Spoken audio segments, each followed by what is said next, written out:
Hi guys, my name's Seb Tudor, I'm the man on the Silver Mountain, and welcome back. Now today I want to talk about what has been dubbed Brexit Extremism. And this has kind of come out of a recent set of surveys and research that has been done by YouGov in regards to kind of how committed to the idea of Brexit or against the idea of Brexit individuals are from the different camps, from the Leave camp and the Remain camp, and some of the other bits and pieces that are floating around. Now, I think I've made it fairly clear throughout my whole time making videos on this kind of subject that I'm in no way in favour of Brexit. I feel like it's a daft idea and that it's poorly managed, poorly handled.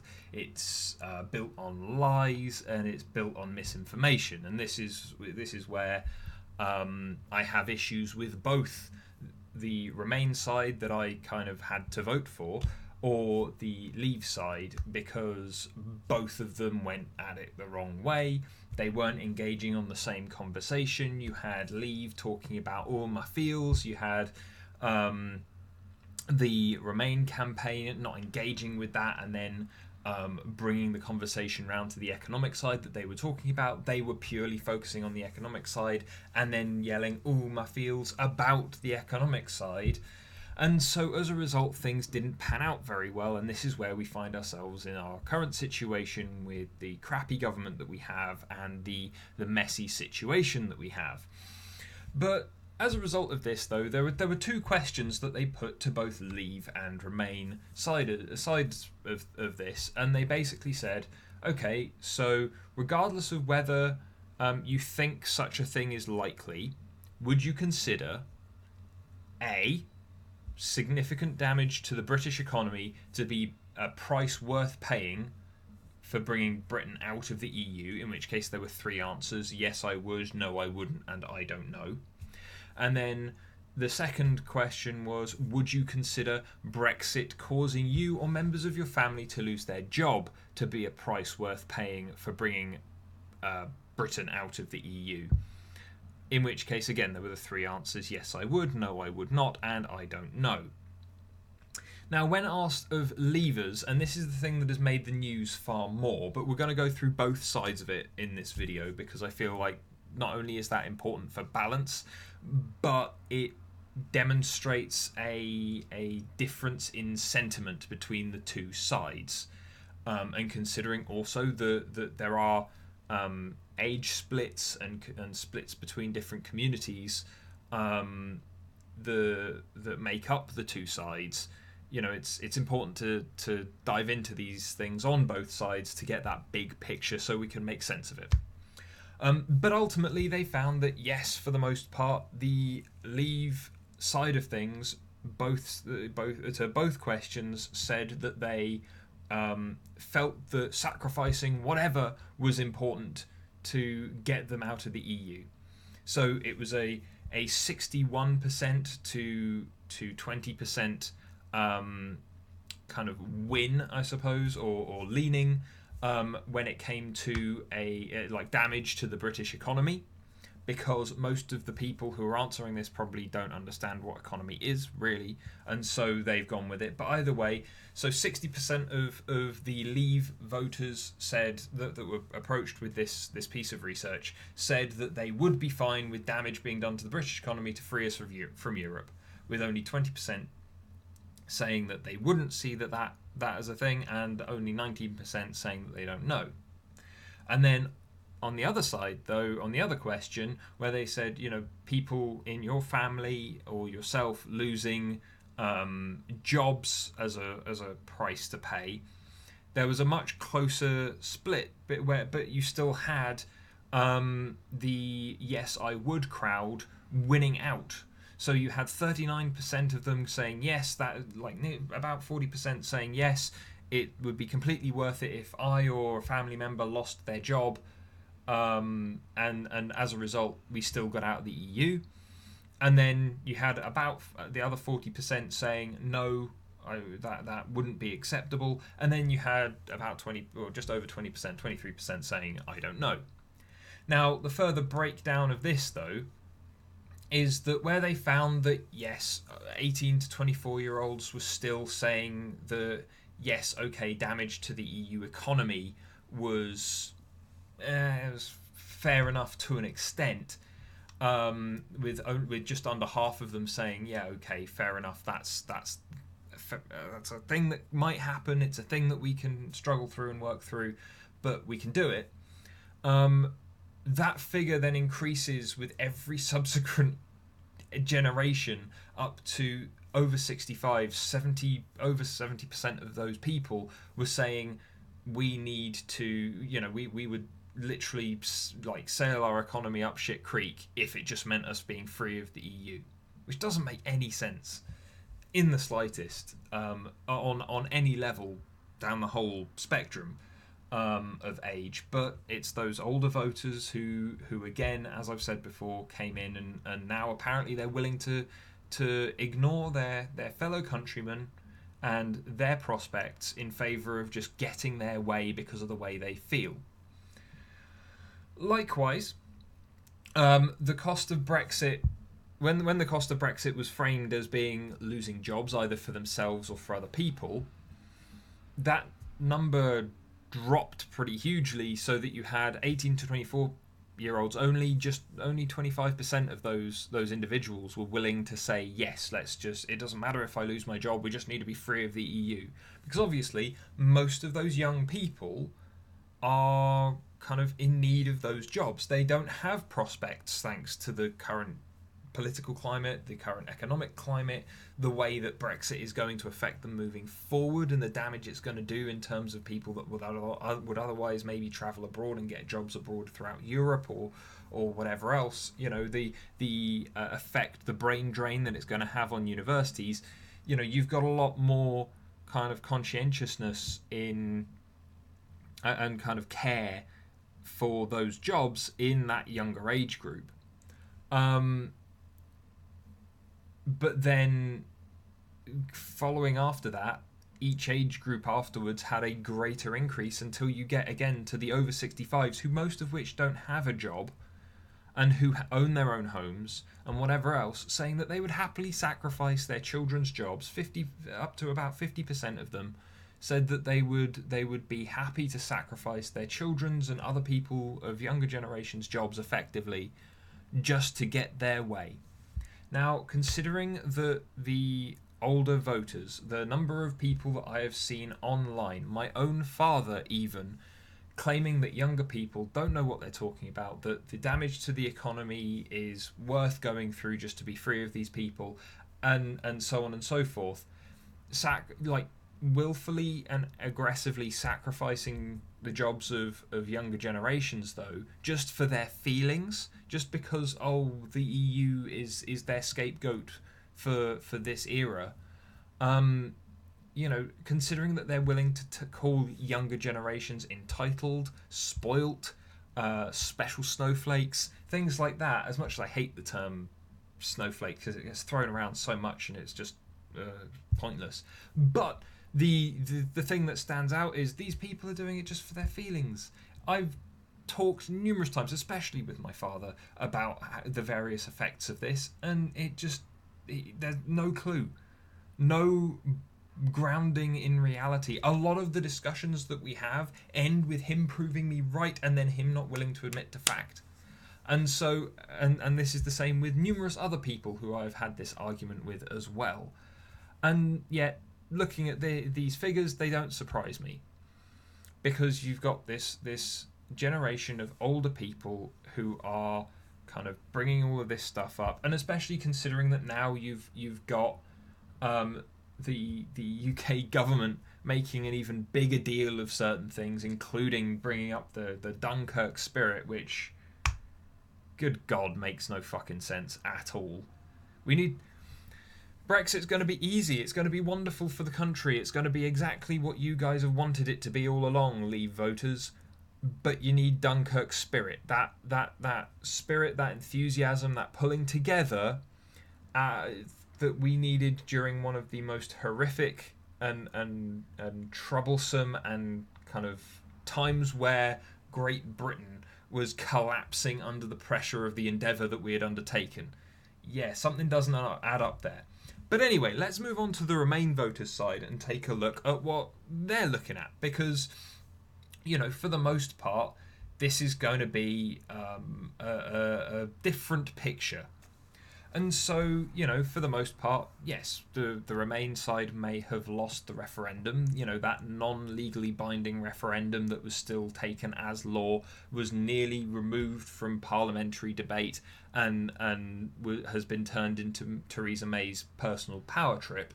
But regardless of that, let's actually take a look at what's going on here. Now, they were asked exactly the same questions and in exactly the same way, with firstly the question of significant damage to the EU, but this time to the UK, but this time, would you be willing to take that significant damage to remain in the EU?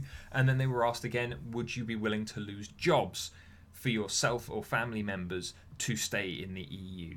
Now, again, these answers don't necessarily surprise me an awful lot, but there you go. Now, the answers to the first question, would we be willing to take kind of damage to the economy?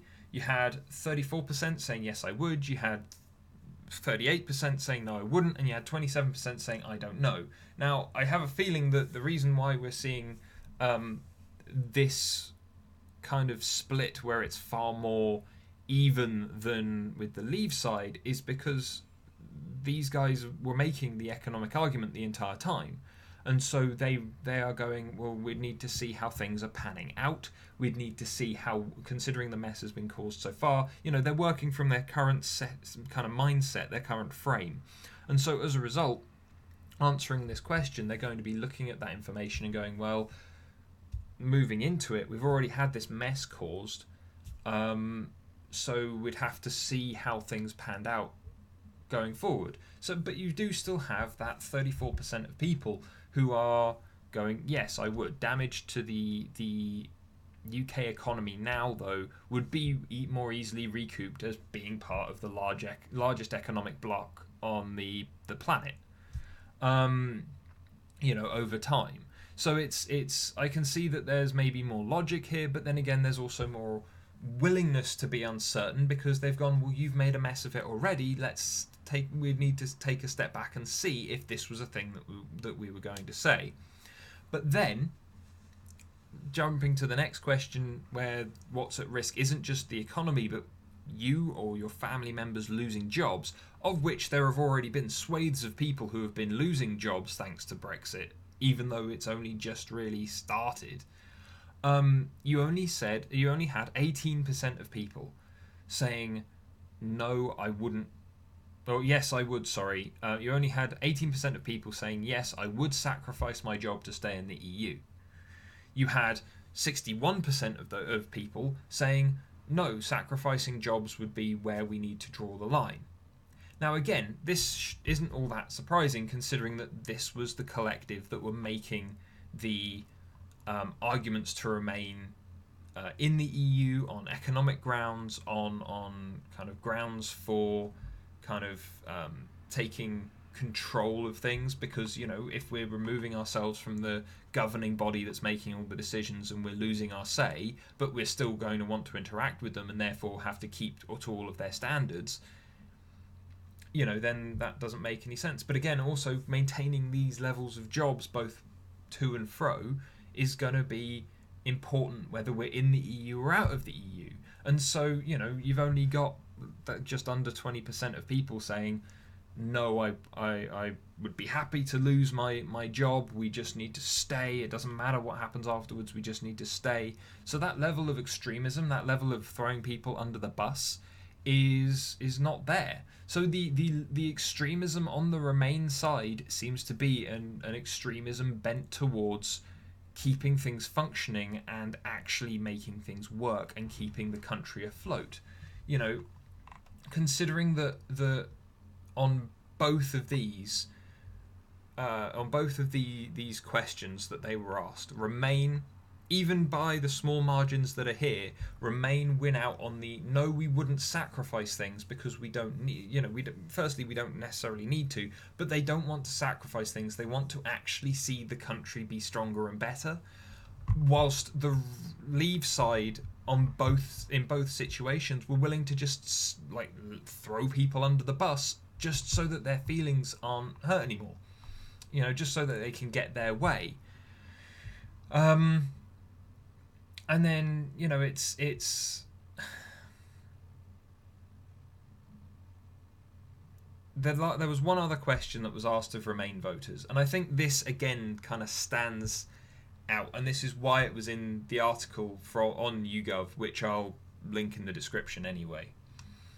And that is that they were asked, would you consider significant damage to the British economy after leaving the EU to be a price worth paying to teach Leave politicians and Leave voters a lesson?